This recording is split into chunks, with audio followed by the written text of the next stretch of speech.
Wah, ternyata dampak kebijakan tegas YouTube nggak main-main nih buat para penggunanya. Terbukti, para pengguna YouTube berbondong-bondong nge-uninstall adblocker.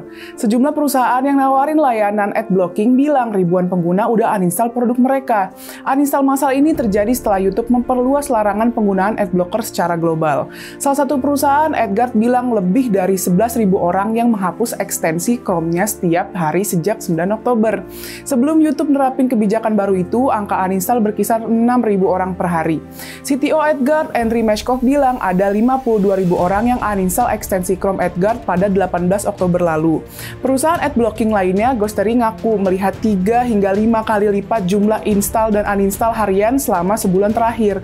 Menariknya, 90% pengguna yang disurvei bilang mereka menghapus produk itu karena nggak bisa dipakai buat nonton YouTube tanpa iklan. Tapi ya, ada yang berusaha ngakalin aturan YouTube ini. Misalnya, banyak yang beralih ke adblocker versi berbayar. Karena kalau adblocker berbayar ternyata nggak terpengaruh sama pemblokiran YouTube. Selain itu, pemblokiran juga hanya bisa dilakuin kalau akses YouTube-nya pakai browser Google Chrome.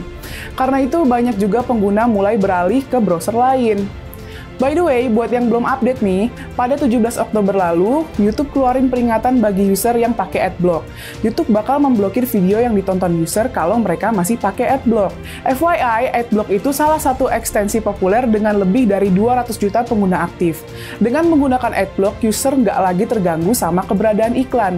Sebenarnya di satu sisi kebijakan YouTube ini cukup baik. YouTube beralasan melakukannya demi mendukung kesejahteraan para content creator yang emang ladang uangnya dari iklan di YouTube.